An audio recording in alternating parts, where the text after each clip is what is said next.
Today we'll be discussing about two topics, photoophthalmia and photoretinitis. What is photoophthalmia? It refers to the occurrence of multiple subepithelial erosions due to the effect of ultraviolet rays. So what we see in the picture here is a cornea showing multiple subepithelial erosions. What are the causes? Exposure to bright light of a short circuit, unprotected arc light exposure as seen in industrial welding and cinema operators. There is a phenomenon called as snow blindness, which occurs due to reflected UV rays from the snow surface. So these are things that we see in photoophthalmia. What is the pathogenesis? After a latent period of 4 to 5 hours of exposure to UV rays, there will be desquamation and loss of the corneal epithelium, which leads to formation of multiple epithelial erosions. This is how photoophthalmia occurs after exposure to UV rays. What are the signs and symptoms? So there will be a history of UV rays exposure 4 to 5 hours prior to presentation. And when the patient presents to you, he has pain, watering or lacrimation, photophobia, blepharospasm, that is forceful closure of the eyes. There will be swelling of the palpebral conjunctiva, and there will also be some amount of lid edema.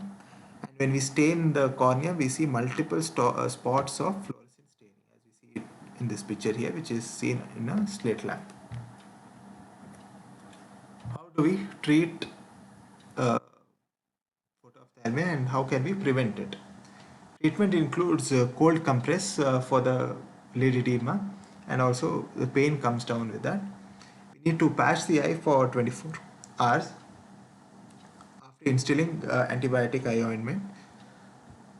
Oral analgesics can also be started in cases of severe pain. There is a protective glass which is called as a Crookes glass, which can be used by those who are prone to exposure, which cuts off most of the UV rays and infrared rays. So next topic is photoretinitis, which is also called as solar retinopathy or eclipse retinopathy. It is a retinal injury which is induced by direct or indirect sun viewing.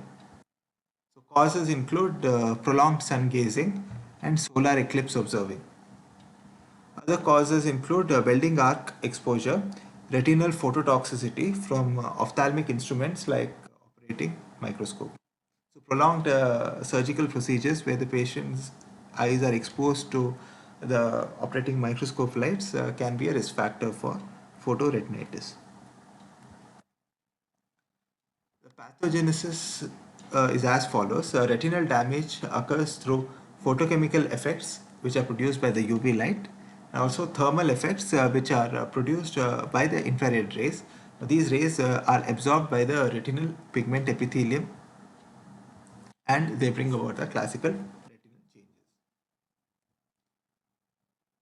The signs and symptoms. There will be a persistent negative after image of the sun, which progresses into a positive scotoma or metamorphopsia.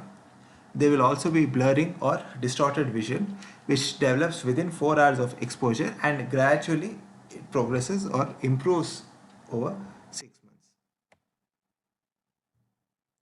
When we do a dilated fundus examination, initially it will be normal. A little later we see a yellow spot with a grey margin in the foveolar region.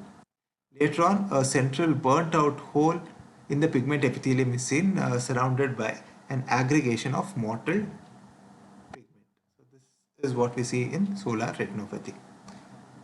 On a direct ophthalmoscopy, we see a kidney-shaped pigmented spot with a yellowish white center in the foveal region. So that is what we see in this picture here. In the second picture, we see in case of advanced cases, you will see a classical punched out lesion which is called as a macular hole. So in advanced cases of photoretinitis, we see a large macular hole, and this is going to interfere with the visual acuity of the patient. How do we treat it? The best way to treat this is prevention. There is no effective treatment as such.